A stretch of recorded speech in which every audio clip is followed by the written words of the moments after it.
It's pretty unfortunate, but we've said goodbye to fall, and it's one of my favorite seasons. However, as I've grown older, I've realized there's just one big thing about fall that keeps me from enjoying it to its fullest. I can't stand being scared. Now, what really constitutes horror? Horror as a genre is intended to unsettle. It's supposed to be an outlet to give people the chance to let down their guards and fully embrace a bit of absurdity for a while. Movies like Halloween and Terrifier don't really have long-term lasting effects of trauma on the viewer. If they did, they wouldn't be distributed to audiences like they are. I genuinely can't think of many people that would pay $20 for a ticket and a drink for the privilege of getting PTSD from the big screen. It's that gap in experience that makes me feel as though comedy and horror are incredibly similar to each other. They rely on almost the exact same mechanics to be effective. A lot of comedy relies on catching the viewer off guard. Horror does the same. Why does Five Nights at Freddy get less scary as you play? You're no longer being caught off guard. You're getting what you expect. And despite being a horror game, Layers of Fear is funnier than some comedians. In this instant, it's playing against your expectations. Despite the fact that it's supposed to make you unsettled, even though it wants to push you out of your comfort zone and make you terrified, how come horror can be so comfortable? Here, let me give you an example.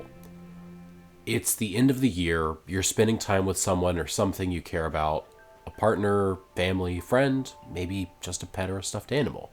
You throw on a movie or a game that, by no stretch of the imagination, is high quality. Why? I know in my case, it provides something that I need. Safety, security, or, if it's just a happy ending, assurance that things will get better. On the flip side, what about people that crave terror? I know a lot of people and have a lot of friends that have horror movie marathons, or they'll go out to watch the newest jump scare-filled Blumhouse production.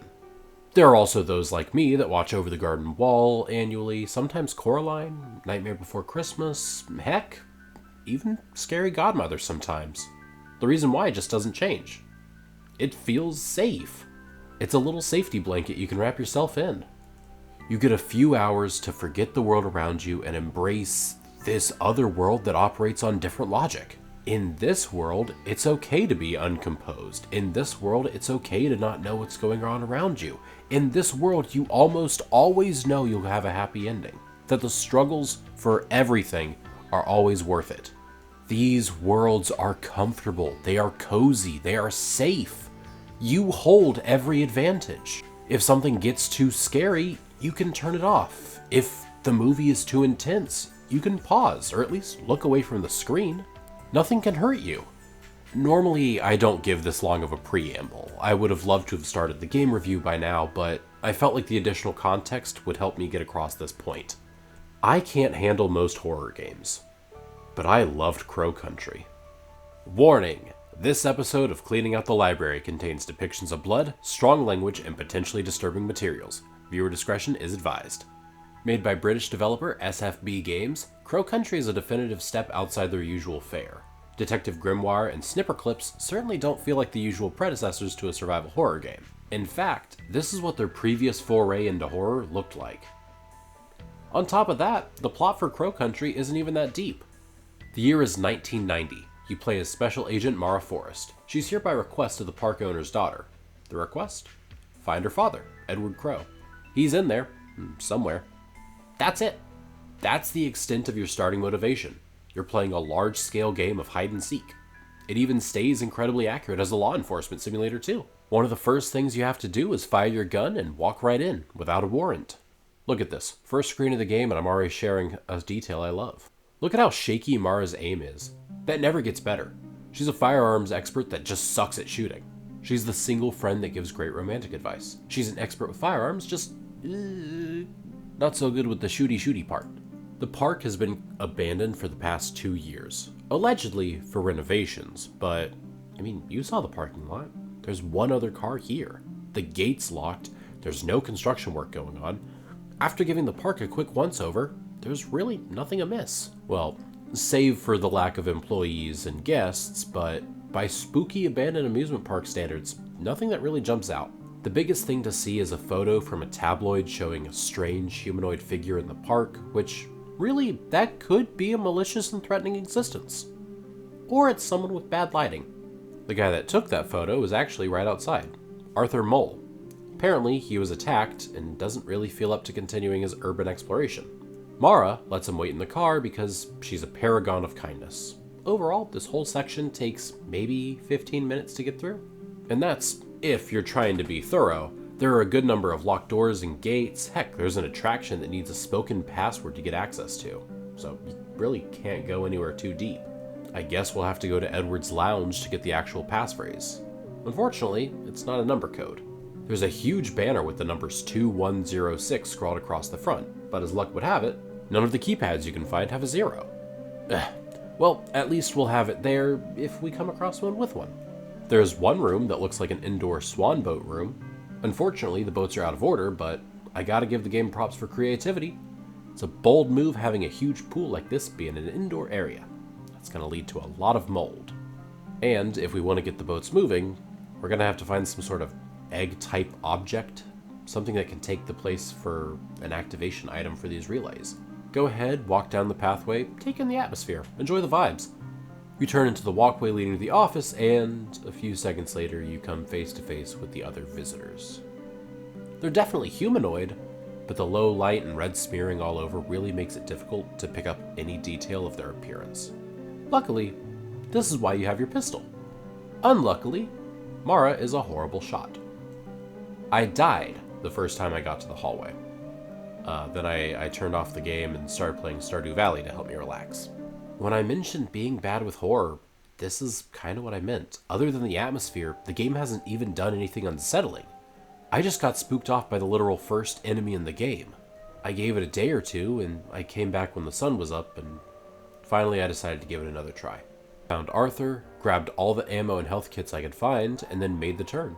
Same 2 enemies in the hall. I stood my ground and, well, I'm not getting any points for accuracy, but full marks in survival at least.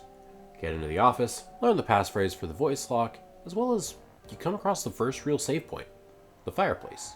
In this game, fireworks is the safe area, so there's no stress of running out of resources, or no reason really to play conservatively. Worst case scenario, you have to redo a few minutes of gameplay. This room is also where that switch got flipped for me. These threats aren't invincible. The game has given me more than enough ammo and health kits to deal with them without worry. So why was I being a coward? Like I mentioned earlier, nothing can hurt me. There's a monitor and at least 35 years difference between me and Crow Country. Sure, the monsters can kill me, or Mara, but so can everything in Night Rain, and I haven't once felt scared by anything in that game. Sure, there's the chance that something can jump out and get me, but with the camera angle pulled way back out, I can see most of those in advance. It was here, around the 15-minute mark, where I stopped being scared of this game, and I can just appreciate it for what it is. This is an adventure game with a dark aesthetic. Crow Country has more in common with The Legend of Zelda than it does with something like Resident Evil or Silent Hill. A Zelda game with guns. Keeping the similarity going, you now know the password to talk to the Great Fairy, get access to her pond. When you leave the lounge, the park is now taken over by the visitors. Here's another saving grace. They're really slow. Mara's base walking speed is enough to keep away for the most part, but with how wide these walkways are, you can get past without worry. There's a pretty small puzzle here where you have to fix the water pump, and then it's time. Shoot through Mirror Lake at your new target, and earn your first prize, the bronze key. This park has so many locked doors, and luckily, this is one of the 3 keys that you'll need in order to go everywhere. You're basically a third of the way through the game. You're only 20 minutes in. The bronze key gives you access to a few areas around the park, most importantly, the Haunted Hilltop. Run past the next pick for Spider-Man and unlock the gate. I'm going to pause for a moment just to talk about the layout of the park. Obviously it's a theme park, so it's got all sorts of different themes. The crows are all over the entrance for Crow Country. Then Fairy Tale Town is the first one to the north. Haunted Hilltop is number 2 to the east. And I had mentioned that the whole park was closed for renovations. There was supposed to be work being done on another area, one that was going to be connected through Fairy Tale Town. This was going to be distant future themed, but it got shelved for some reason. I'll tell you about the third area whenever we get to it to the west, but, for now, area number 2. The buildings in the Haunted Hilltop really fit the aesthetic pretty well. There's a dungeon, a crypt, a haunted house, and, well, something blocked off. We'll deal with that later. There's also someone knocking on this door. Julie. We didn't learn Arthur's name until he told us. Maybe there was an event that I missed? We were supposed to have met her earlier?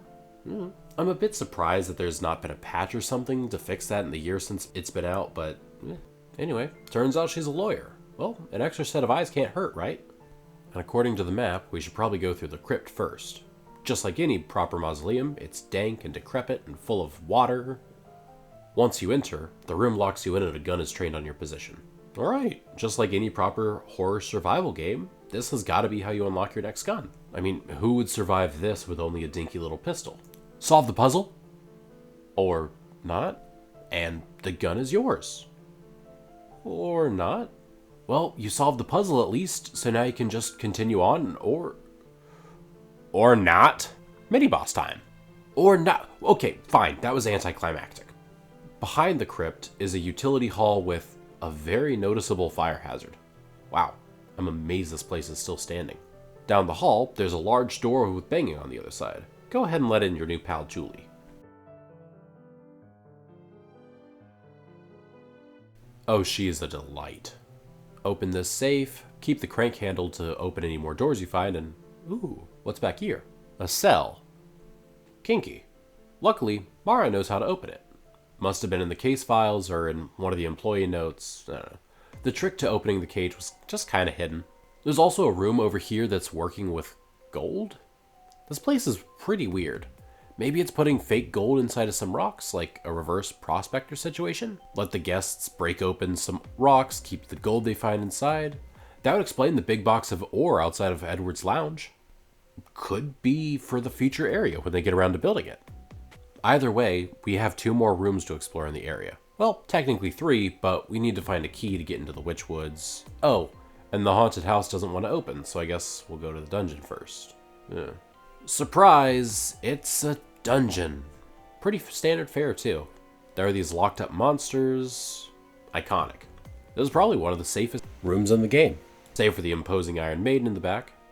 I'm not touching that. There's a bottle of acid in one of these rooms, so I'm assuming we'll probably have to come back at some point for that. That's normally how these games go, right? Fine, we'll go to the haunted house now. The only real hint you have about this is from Julie. You need to ring the doorbell 5 times, because the owl hoots 5 times. Personally, I think it would be really funny if it was a cicada, and there was just a buzzer you had to hold for like 6 minutes. This haunted house is also just adorable. There are all these books on the shelves with dumb pun names, and I guess the devs really know the way to my heart. There's even a phone ringing in here, and if you're a good little detective, you'll answer it. Just end up with more questions than answers. In the other corner of the room, there's a really neat little painting with something just shoved down its throat. If you use the crank handle on these clocks, you can pick up a little egg-type treasure. A ruby. Good things come to those who mess with theme park attractions. The puzzle here is maybe difficult for anybody that didn't have a music class in elementary school. You just need to play the keys on the piano that correspond to the bold word on the paintings. One of the paintings even has a tunnel hidden behind it, probably for the staff to use to get to another utility tunnel. I swear, half this game feels like it's the park, and the other half are just back rooms and offices. Oh well. Shoot the 2 visitors in the hall in front of you and... Oh, crap. That sounded like a gunshot. It wasn't one of mine. Dang. Well, it wasn't who we were here to find, but we were too late either way. This was Douglas Pike, Edward's business partner. He left a farewell video chastising Edward for how things have gone, and ended by saying he hopes they're never forgiven. I've glossed over it a little bit, but I'm going to mention it now. There was an incident in this park a few years ago. A girl by the name of Elaine Marshall got attacked while she was in the park. She entered a back section of the areas, and she got pretty heavily injured. She needed to be brought to the hospital, and her parents pressed charges against Edward Crow to cover the medical costs. He's refused to pay. The guilt of that and something else has apparently been eating at Douglas. Do your best to preserve the crime scene, go a bit deeper. In the very next chunk of rooms, you can find Edward's office, currently made inaccessible due to electricity coursing through the handle. That bastard. Next to his office is someone that looks a bit off. Not off in the same sense as the things walking around this place, but in a Blair Witch sense, where she's just intently staring at a pile of vomit on the ground. Give a quick chat, and she gives you her name, Natalie Crow. Edward's daughter and the reason you're here in the first place. When you introduce yourself, she asks about someone else, the officer she talked to originally, a guy named Harrison James. And this name may sound familiar if you read the case files on the hood of Mara's car. A fun little detail is that you can even find his ID number on the file, and if you compare it to Mara's, oh, well, maybe it's just a reused asset. I couldn't expect them to generate a whole lot of ID cards. No matter. Natalie is feeling sick, so if you give her something that makes her feel a little better, she'll give you a bunch of exposition before she moves on. You know how you gotta get a bronze key to open a bunch of doors? Edward's office uses a gold key, so you gotta be worthy of first place if you want to get in. Walk down the hall a bit, and it leads from the back area to a fun little theater. We've seen this building from the outside before, too. It's back in Fairy Tale Town, and seated on the edge of the stage is the fairy from the pond. Great! This area is already safe, so you can just... Oh, what the heck is that thing? Luckily, it doesn't seem to be the most lively, so you can just walk past it. More types of these visitors are beginning to occupy the park. Back in the haunted hilltops, there were those weird little puddle guys. Now we have these Pinocchio gremlins. Break out of the theater by literally breaking out, and we're back on the main promenade. With this crank, I'm sure I can find a new way forward, deal with another new type of visitor, gonna call these guys Spikes, and head back to the main area. I think I remember seeing something back there. Ooh, wait, we have a big ol' egg-shaped item now. That means we can activate the swan boats. Squash the buggy visitors, and it's time. Only one of these boats is responsive, and it's in the way back. Get it over to this little gap in the fence, and you can just cut its head off. Well, not intentionally, but you at least get an item out of it. Thank you, Fleetwood Mac. Go ahead and break the chain, and you can make it back to the little entrance area, and... Oh crap, is that Leon Kennedy? Where's everyone going? Bingo? Nah, just another cop. Maybe it's one of your colleagues. Oh shoot, it's Harrison James! Apparently some kid slashed his tires and broke into his car. Not only that, he doesn't recognize you either. He suggests that you go back to your boyfriend in the car, and Mara acts a bit childish at this, blushing and denying that they're even dating. Which strikes me as odd. Arthur is pretty obviously a teenager. What sort of adult, no matter how youthful they appear, would get flustered over the prospect of dating a child? Good thing she's the police officer, not the president, huh? After a bit of interaction, he mentions that he's here looking for Edward and Natalie. Tell him what you know and get on with your business. If you decide to run back to your car, you can even talk to Arthur. Mara knows how he's feeling and describes the symptoms perfectly, even if you haven't been attacked yet. I tested it in a run where I hadn't taken any damage. I guess it's just another director oversight. Oh yeah, we're here for a job. Can't leave until we find Edward. Head back into the park, use the crank to open the gate to the Ocean Kingdom. It's got these sharp spikes and is already dripping with blood, so just give it a wide berth if you can. And just as always, the aesthetic and design work for this area is magnificent. As you walk through the area, the ceiling moves above you, casting all these ominous underwater shadows. If I was a kid, this would probably be my favorite area of the park. Not only does it look awesome, this place is pretty peaceful too, at least on first entrance. No real threats in the area, and you get a chance to take in the scenery. Huge prop to the area design team, they did stellar work. Hop on down into Captain Nemo's submarine for the next save point. There's a little mini game to the side. Score the right number of points, and it opens up Captain's storage. What's the right number of points? Print it on the top of the lockbox. Do some simple math, or trial and error it, and you've unlocked the shotgun. And unlike the first time, this one doesn't crumble in your hands. It's an actual gun in this children's amusement park attraction. Now that you're locked and loaded, I wonder if there are any new threats to test this out on. Careful what you wish for, huh? These big fellas, gonna go with Goliath, these Goliaths are very clear in their displeasure of you. Not only are they easily double your size, they're carrying around these greenish pipes. In fact, you can see those pipes all over the park, particularly in Edward's lounge. He has a bunch back there. Considering the way they're using these pipes, it's a little bit harrowing. That's a club. The monster is using a tool. It could be like a primate or a gorilla, something capable of using simple tools. Elephants and sea otters use things like rocks and sticks as tools too. So there's the chance that this thing is some sort of mutated animal? You know, another animal that is capable of using simple tools is a crow. So maybe that's why it's... They're humans. They were human. For the most part, they're bipedal, but even when not, they seem to have a remaining form of face. There is still an edifice of humanity, a facade of a semblance of what they once were. and at this point, it's just merciful to put them down. Deal with the Goliath and move on. The only spot you can go next is the arcade where you meet another guy, Marvin Trumbull. He's, well, normally I'd say he's delightful in a sarcastic manner, but man does this guy suck. He gets a bunch of answers from us and just dips right after.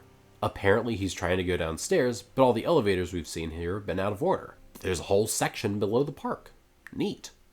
Go past that and you're back in the back rooms. There's a huge crate in the middle, so I'm gonna ignore that. Huh.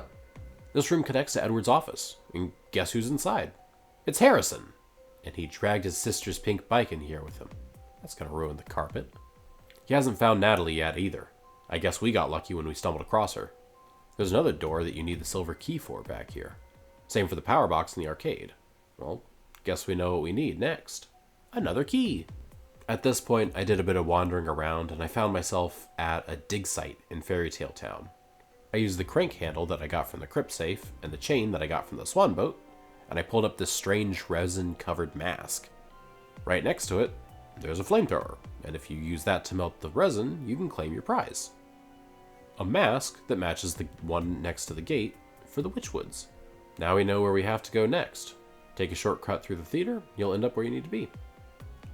Haunted Hilltops. And surprise! It's a maze! Not even a very tough one, too. Make your way to the center and plunge your hand into the witch's cauldron. Inside is a trident. I'm gonna guess that's gonna be useful back in the Ocean Kingdom. Make your way back to the back rooms and head down the passage I haven't really mentioned yet. Solve a very simple puzzle to open a box, and lo and behold, you have acquired the silver key. Head back to the back rooms and, deal with this thing. Well, dodge it, take out the Goliath, and then finally get to use this key on this door. Inside is another person. Based on his outfit, he's definitely an employee, not just another trespasser. I guess that makes sense though, he's in a locked office after all. First thing he does is call out our hair color. I guess that makes sense, but come on, that's just a protagonist indication. It isn't supposed to be an acknowledgement. Solve his puzzle, deny the utterly baseless accusation against you, and you can finally turn on the elevators to see what everyone has been trying to reach. Oh yeah, this is Tolman, by the way. Now's going to be the part where I tell you I'm about to spoil the entire game's story, including all twists, foreshadowing, and reveals. It takes about 4 hours to play through. I highly urge you to give it a play if you can afford to or if you see it on sale. If, like me, you're bad with horror, I promise you, it's worth it. There's even an option to turn off combat and encounters. And if you don't care to try the game and you just want to hear this idiot's thoughts about it, I guess I'll continue. Okay, down we go. The Underground. Honestly, doesn't have much to see. It's just a thin catwalk and a bunch of enemies. There are these tiny little alcoves, there's 7 in total, that are named after the days of the week. And here there's this weird green thing with a gold interior. It kind of reminds me of those cowtail candies. If you've never heard of them, they're caramel on the outside and cream in the middle. Dang, I made myself hungry. In fact, this green outer layer looks familiar. Remember the pipe that the Goliath was wielding? What about all the trash sitting around in Crow's Lounge? This is where it's coming from, these strange tendrils. In fact, Tolman's office even has a chunk of one of them. And this is where they were getting the gold that they were embedding in those rocks way back when we first met Julie. It's some form of unending supply of gold down here, which... Hey, if they had access to this, why wouldn't Crow have just been willing to pay off Elaine's medical fees? He's probably got money to spare if he can get his hands on this much. Actually, Marvin answers that pretty clearly. They can't sell any of it. Authorities are getting suspicious, and it's not like gold is naturally found in a cylindrical shape. They made a big plan to ship it to an abandoned mine and act as though they struck gold, but come on. A barren mine suddenly giving away something as precious as that? They got busted the instant someone started doing an analysis on the dirt. A Baraska never lets its trespassers go that easily. Marvin is here because he wants to drag Edward down with him. See what I said? He's a vindictive little weasel. You can also find Harrison down here. He really wants to bring that bike everywhere he goes, huh? There's a huge vent off-putting some gas, like the kind that was blocking one of the paths in the Ocean Kingdom. We better shut that off if we want to explore further. Unfortunately, we need to be able to access the computer. Well, I can't think of how to proceed, so I guess we should do whatever we can in the meantime. Oh yeah! The arcade had a silver lock in it. Let's go see what that was for. It unlocks a selection of minigames. Set a few high scores and... Ooh! Speaking of scoring, we got a computer disc. Now, we can work with those computers around the park. They're mostly tied to the secret collectibles. I won't be covering those specifically, but you can see the rewards for finding them in the footage at least. With a computer disc, you can solve a pretty easy math problem to turn off the gas blocking one of the final doors in the Ocean Kingdom. There's also a basic biology problem. Get access to the mermaid cell in the dungeon so you can grab this acid bottle. Remember the one I mentioned 5 pages ago in the script? Told you we'd be coming back for it. Use the bottle to catch the green dripping out of the pipe way down below, and now you have a bottle of green. Fine, acid. There are some pictures in the back rooms that show the fairy in the theater having something put in her head. If we go to the theater, and, well, I guess I already destroyed the head of the mannequin, we can see what it is. It's a key. A golden one. And at this point, we found the third one. The bronze key was sitting in a fairy's hands. The golden key has been sitting in a fairy's head. I just feel sorry it had to end this way. With Edward's office right there, I'm tempted to just go and try to finish everything up, but there were a few doors back in the Ocean Kingdom that I couldn't get through. And with the gas off and the gold key, I'm able to finally finish that area. Run past the submarine through this big ol' opening to find a boat ride. Awesome! Unfortunately, you can't quite take off yet. Someone needs to man the controls after all. Maybe Tolman. Nah, he wouldn't turn on the elevator for me. I'm sure he'd refuse. I really don't want to ask Marvin. Can't ask Natalie or Douglas. I doubt Arthur's in the mood to walk all the way here. When I went looking for Harrison, he wasn't in his room either. I guess I'll have to find Julie. Without a clue of where she may be, there's a closed door right here that overlaps with one of the elevators from below. So take a small detour and you're on the other side of the locked door with a box that's suspiciously rattling. Okay, deep breath. Whew. Worst thing it could be, instant death.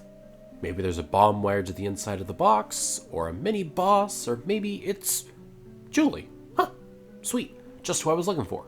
Apparently some sweaty guy grabbed her and threw her into a box. Sure am glad I wasn't grabbed too. Hey Julie, can you do me a solid and control the boat ride? I just really want to do something theme parky while I'm here. Sweet. Genuinely, she's the best. I can forgive her breaking the game a little bit. All aboard! It's time for a boat ride. Through the doors and past the Okay, guess we aren't going past the whale. Dang it, Julie! I knew I couldn't rely on you for anything. Well, since I'm back here, may as well do a bit of snooping. I'm gonna disembowel some mermaids and... Ooh! A battery? One of the rooms below had some sort of jumper cable contraption. I bet we can go charge this there, but for now I'm gonna go talk to Julie and see what's up. Through this door and... Oh crap, that's not good. Okay, maybe she's alive somewhere. Maybe that thing came out of the vents and she ran. Also, it's nighttime now. Dang, looks like all the other visitors are down. I wonder if they're photosynthetic. That makes sense. They have these weird pulsing growths and people keep referring to roots. Maybe some plant was unhappy about its treatment, decided to go all poison ivy and infect some guests of the park. We won't know for sure until we get some answers. Finish up whatever you need to do quick. It's time to head for Edward's office. For the most part, it's actually pretty normal. There's a diploma. Biochemistry. Not what I would expect the owner of an amusement park to have. A solid gold statue of his wife. Okay, correction. Man is extravagant. Go ahead and touch the family portrait, and the statue moves, revealing a little campfire. Gosh, what is it with this place and fire hazards? I mean, it's cozy. Still a fire hazard. To accentuate the vibes, there's also just a bunch of cryptic numbers on the wall. As you head out from the save point, Natalie has made it in here with you. She's, understandably, pretty worried. Make a promise that you don't actually intend to keep, and it's time to find Edward. Just one room left. The password for the door is pretty neat too. You have to take the numbers from the monster identification, the projector slides, and keep some of the numbers and compare to figure out the 4 that follow these rules. Or just use the 4 scrawled on the wall next to a campfire. Come on guys, you had the chance to do something really cool. It's fine, it's fine. Go into the back room, and there's this big old lever to activate the central elevator. Give it a yank, and you're able to take the secret path down to the lower level. Where is it? Hidden behind the giant crow animatronic in the middle of the promenade. Head back to the front of the park, and whoa! Was that a gunshot? Was that Harrison? Who here has a gun? Well, other than Douglas. Better hurry so you don't get hit. Make your way to the crappiest Big Bird cosplay ever. You can operate it with some of the worst hidden switches I've ever seen. Just turn it around and get it to walk off, and there you go. Fight through one last room, use up whatever surplus of ammo you have, and make your way through... Oh, crap. Did Harrison get killed by the visitors? You know what? It's what he deserves for shooting it. Oh, he was killed by a gunshot. And this wasn't self-inflicted either. Mara talks about how he shouldn't have been here. She recites his ID number. Huh. I guess it wasn't an oversight that we have the same one. In fact, look at it in the inventory. Mara pulled the picture off of it. All of her credentials were stolen. This was Harrison's license and identification. So who really is Mara, if she's not who she claims she was? Move on along and spend even more of your precious ammo. Come face to face with Tolman. He's here, right at the end. Come on, buddy, be on my side. Don't be against me. He's oddly nonchalant about Harrison's death, until you mention that he died from a gunshot, and of course, Tolman doesn't want you to meet the same fate. It was Marv. Marv wanted Edward to go down with him. The only person to comment and ask what type of gun you were using. Seems he's an aficionado too. As he levels his aim and gets ready to pull the trigger. The vents shake and out comes Julie, knocking Marv into the depths below. She got grabbed by whatever was in the vents, but she wasn't harmed by them. She's fine after all, if a little shaken up. Well, crew's all here. Natalie's upstairs, Tolman and Julie are here, Arthur's in the car, Harrison is, well, yeah. But we wouldn't have made it this far without him. Mara tells the two of them to wait by the car. It's time to confront Edward. Go ahead and climb down the ladder for a minute. Seriously, I timed it. Make your way into Edward's lab. No matter what state you enter the room here, Mara will begin to start struggling. And once you talk to Edward, there's another change to the menu. You're not Mara. You're Elaine. Okay, show of hands. Who saw that twist coming? No, for real. Like, hands up. Yes, I mean it. The video's not going to go on until... Nah, I'm kidding. God, could you imagine? Quite a lot of build-up for a twist that's so blatantly obvious. The game foreshadows it even more than I do. I'll go through a list of them later in the foreshadowing section of the video. In order for Edward to let Elaine in, he needs her to grab the vials off the table. And I actually really like this sequence. Elaine goes through all of the items that have carried her thus far. You won't need any of them after this anyway. Grab the vials, and it's time to meet with the man of the hour. Okay, last chance to dip out if you want me to avoid the rest of the story spoiling. Okay. Mara is Elaine. It's been 2 years since she was injured and the park shut down. This is also the first time we get her age. 17. She managed to slip out of the hospital and made her way here. I have no idea where she got the car, it's not Harrison's, or even how she found out about Harrison. But for someone that has been nigh uncurable, I'd be surprised if any concept of consequence even mattered to her. Elaine says it flatly herself. Whatever is wrong with her is going to kill her. Who cares if she breaks a few laws to get closure? It could very well be the last chance she has. And of course, she isn't the only one suffering. Crow has it too. Everyone that's been exposed to the guests has it. You can tell just by looking at him that Edward has been through some pretty rough stuff. He's lost his hair, he's covered in lesions and wounds, his bed in the lab is covered in blood. I wouldn't be surprised if his flesh is just sloughing off. Unfortunately, the very first guest to show was kept in containment and Edward tried to help. But, of course, a young teenager just had to be in the wrong place at the wrong time. Elaine was attacked by the first one to reach the surface. Which also means that she's the person who likely has the second most exposure to them. So Edward's fate is one that she could potentially be mirroring very soon. Good thing she's already given up on living, right? Edward fills in the gaps on why he even bothered never to pay her hospital bills. Whatever infection she got from the guests would be incurable at a standard hospital. It'd be a moot point, especially when he's been working on a cure. And at this point, he succeeded. I guess that biochem degree came in handy, huh? Not only that, there are 5 vials of antidote. Enough for you, Natalie, Tolman, Julie, Arthur, and... Oh, I guess we're not all making it out of this in one piece. I guess it's a sign of good luck that he doesn't plan on taking it anyway. He's also kind enough to tell us what the guests really are. They are human. Humans from a distant future that got... I mean, how do you even explain what happened to them? They look like their genetic information was sheared off at parts. The pool is the arrival point for their travel. The roots are the antenna. Gold is non-corrosive, so I guess it was a great decision to build with. Unfortunately, still gold!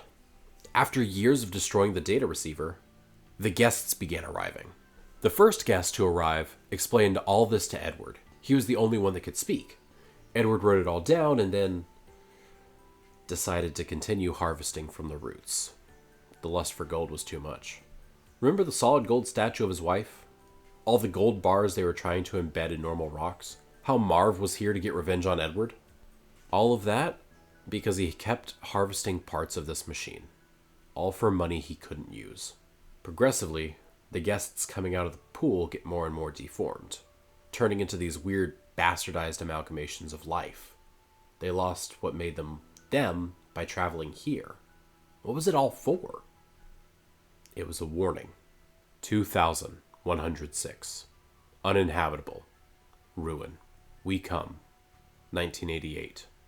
Last chance. Warn. Stop. Change. With a quick farewell, Edward deigns to fall into the pool. He wants to see what's on the other side, after all, and pay for his sin. Before he goes, he makes Elaine promise. If he comes back, in any form, she has to be the one to put him down. If you're going to shoot me, I want Elaine to take the shot. I know she'll put me down clean. Okay. There's a rumble, and all the roots fall as well. And from the pool emerges Edward. He's sporting a new pair of arms and about 7 new tumors. Put that revolver you found, and its ammo, to use, if you want to put him down without too much fuss. In a moment of clarity, he tries to tell you of what's to come, but it's not worth it. Time to make good on at least one promise today. Sorry, Natalie. Elaine takes the cure, and the scene changes. You're out of the park. It's miles away now. The game closes with some familiar lines. A hope-filled dread. Maybe everything will work out. Maybe not. Are we on the road to our own devastation? Did we already pass the cutoff point before it was too late? Is this all just a losing game? There's no win condition? Damn it, am I still just stuck in Elsinore? No, I refuse to accept that. If we're past the point of no return, what's the point of despairing? Eyes forward, no reason to give up yet. We're unkillable if we don't look back, right? The truth is, if nobody's really winning, then we haven't lost. The credits scroll, you get a score based on how you played, and then back to title screen. That is Crow Country. Just wow. This is a style of horror that I can handle. There was only one instant where I was genuinely scared. The instant I made it past the first hallway, I was good. The true horror comes in the feeling of helplessness afterwards. The dread and doubt of if your efforts were even good enough. I want to start with the cons first. I have a lot to praise for this game, and I want to end on a high note. Don't worry, I'll keep this section pretty brief. Pretty early on, I said that Crow Country was essentially a Zelda game with guns, and I feel as though that's a bit of a disservice. Zelda keeps the puzzles challenging. Crow Country loves to give you 5 problems, all with the same solution, and then when you later find the key or an item that lets you solve it, great, you found another locked door. A lot of the combo locks are pointed out with arrows about a solution somewhere else, but also half the puzzles can be brute forced, like the fight in the crypt. The most blatant disservice of these is in Edward's office. Sure, hiding the code to a locked door in a secret location makes sense, but if that's going to be the case, don't put an actual puzzle explaining how to solve everything right next to the locked door. Another thing you can see in Edward's office is a huge supply of medkits, one of the many consumables in the game. I won't lie, at no point did I ever play particularly carefully with my ammo. And I'm not talking about using unlocked weapons either, I mean first shot vanilla playthrough. The trash cans have ammo. It's just laying around sometimes. You can find items in containers to help you out. In survival horror games, resources tend to be your currency, and at no point did I feel like I had to save any of them. Not to mention, Elaine's car has an endless supply of pistol ammo. If you're patient enough, you can just make rounds and clear out the map should you so choose. I don't know why you would, but it's an option. Finally, the rewards for beating the game aren't particularly spectacular. You get the crowbar just for beating the game. That one pushes away close enemies if they get the drop on you, but I think I only ever used that once. The crow launcher, which is unlocked for beating the game with an A rank, this is a grenade launcher with infinite ammo. You probably saw me using it in a lot of the footage. Genuinely, it's a great reward. I stopped even thinking about ammo on my second playthrough, but this thing killed me about as often as it killed the enemies. Lastly are the crow wings. These let you warp between save points, which, if you already have the grenade launcher, you can kind of just clear out an area and then run for 30 seconds, so it's a little useless. But they are pretty cute. You may have also noticed me hunting down these crystal crows, or the sudden costume change towards the end. The reward for finding every one of these crows hidden around the park is a Zap Girl outfit and a laser gun with infinite ammo. It just hits as hard as the standard pistol. Here's the thing. By the time you have this reward, you've probably reached the point in the game where all of the enemies in the park are dead. Your reward of a gun with infinite ammo is nice, but you should have better guns by this point. You absolutely have the flamethrower at least, and potentially even have the crow launcher, shotgun, and the secret revolver. I would get it if it's an unlock for a replay, but personally, I think the 3 playthroughs I did were enough for me. At least for now. I'll absolutely be coming back to this game at some point. That's about it. The puzzles were a little too easy, the resources were too plentiful, and I think the post-game content wasn't thoroughly satisfying. On to the pros, because I have a lot of things to say about this. First thing I want to shine light on is just how good the name of this game is. It took me a while to realize that it's a play on another, more famous theme park that consists of a last name and a large geographical location. They both even have a massive mascot that is, frankly, a horrible choice for a representation of a park. Crows make me think of carrion, mice make me think of disease, and Chuck E. Cheese reminds me of Fall Guys. Poggers! Massive props to SFB Games. I am certain that going from side-scrolling point-and-clicks to a bird's-eye 3D survival horror is a huge difference in development. Overall, the game was primarily made by only a handful of people, Adam and Tom Vian, with one other person doing the music. As is, the game feels like it has more heart and polish than some AAA titles this year. Speaking of, Crow Country is built with accessibility and a modern-day audience in mind. There are multiple levels of difficulty, control configurations, and if you're not good with horror, you can completely turn all combat and encounters off, like I mentioned earlier. No chastisement or ridicule from the game for it either. Crow Country doesn't have any gatekeeping, save for all the locked ones throughout the park. And considering that's where most of this game's challenge comes from, finding the right item to use where, it's so generous that it blatantly calls out the items that you'll need, or they're the reward for solving a puzzle or challenge. The chain is called out via note. The egg-shaped gem is called out via note. The crank handle is called out via note. If you're observant and just read the notes that the game gives you, you'll have more than enough information to solve any puzzle that it wants to throw at you. And can I just mention how much I love answers? Every time there's some sort of like world-ending apocalypse, almost half the time they just never tell us why. For most games, they start to answer or just dance around objectively ever stating what the catalyst for everything going wrong is. Crow Country? Edward harvested the materials used to make the receiver. If the pool was a satellite dish, he ripped chunks out of it. If the pool was a baseball catcher's mitt, he ripped chunks out of it. If the pool was a trampoline trying to catch jumpers, he ripped chunks out of it. If the pool was a condom, he ripped okay, you get the point. Better yet, there's no sort of Danganronpa explanation where they just keep repeating the name of what happened and they never really tell you what happened. The human mind is able to think up something scary. Oh, shut up. If you're going to show a collapse of human civilization and detail all the fallout from it, don't put the onus on me to tell you how it happened. You've made every other choice here. Crow Country may not be the most subtle, but it's a hell of a lot better than the alternative. Speaking of subtlety, foreshadowing. The amount of foreshadowing in this game is so blatant and obvious that the very instant I saw the newspaper clipping and the photo of Elaine the first time, I said out loud, "Oh shoot, bet she's Mara." I want to go through some of the details that I think are particularly spectacular and how they play into the overall story. At the very start, Elaine is going through her introduction, but clearly she isn't introducing herself to us. She's going through her backstory and cover lie. If anyone asks, my name is Mara Forrest. Immediately after you get out of the car, you have to shoot the lock off the gate. I made a comment about it early on, but Elaine's aim never gets better. It's constantly shaking and wavering.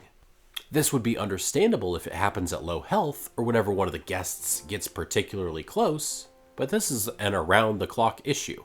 Remember the cover story.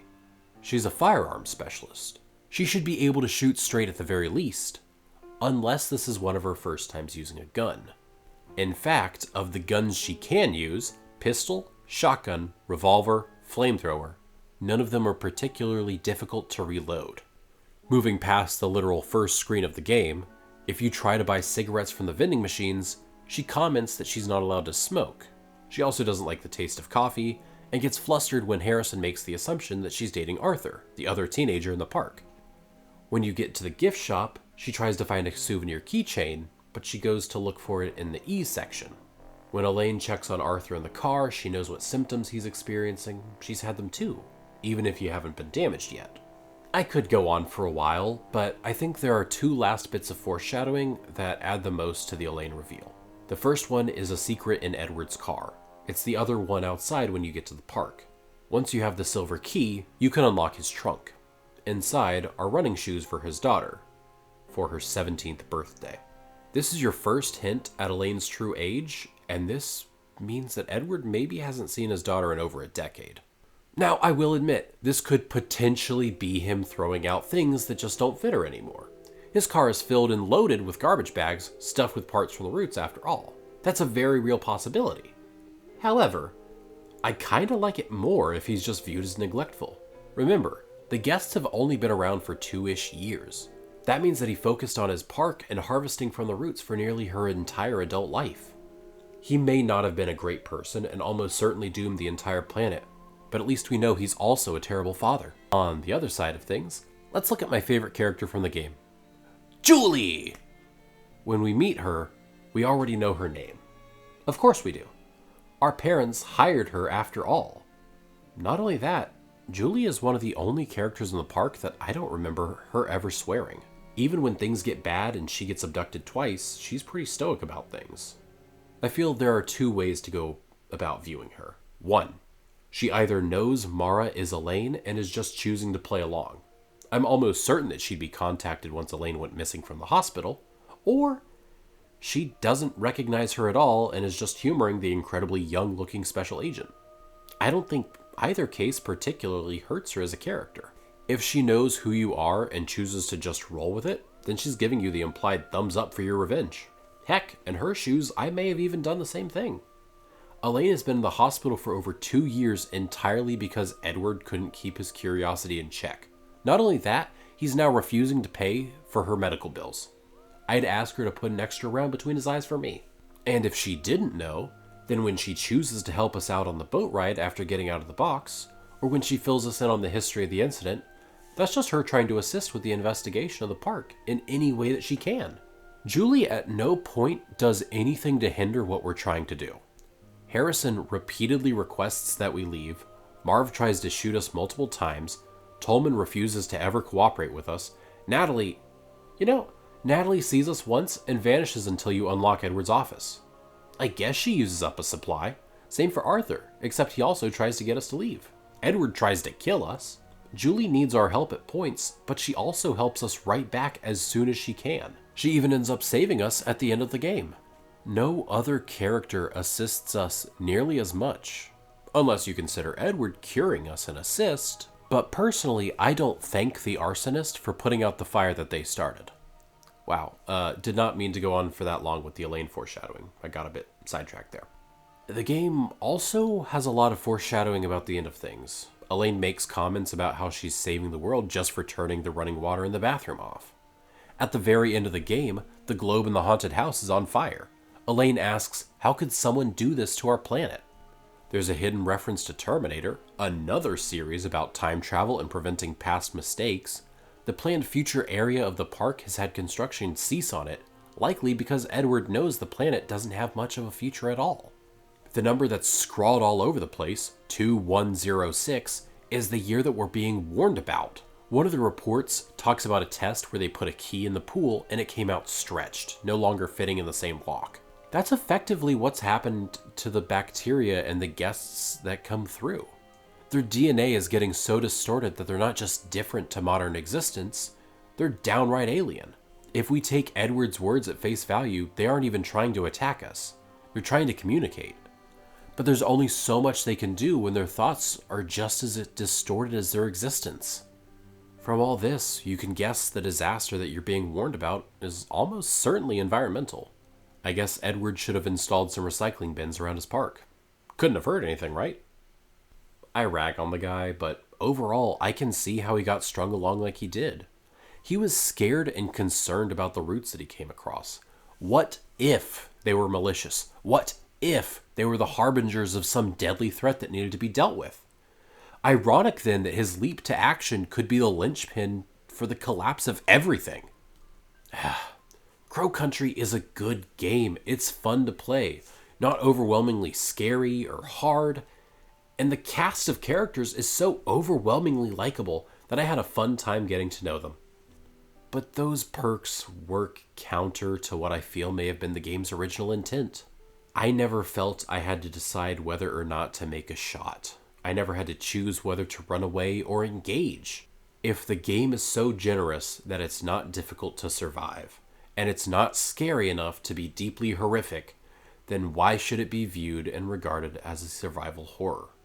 For a very small team, this game is exceptional, and I felt that if I could award scores and ratings based on heart and effort, I absolutely would. But I am struggling to stay as objective as possible. And I know that Crow Country belongs very snugly at an 8.3 out of 10. Highest score thus far, so don't think for a second that I didn't enjoy this game. But I know that it's similar to Bomb Rush Cyberpunk. It's a fantastic game, but it is made for a different genre of person than me. And unfortunately, I think that Crow Country is a little too easy for people that are wanting a survival experience, and it's just not scary enough to make people that want to be frightened satisfied. I'm absolutely gonna play it again. Maybe that's what I'll do in place of watching a horror movie around Halloween. But for now, it'll go back to its place in my library. Till next time.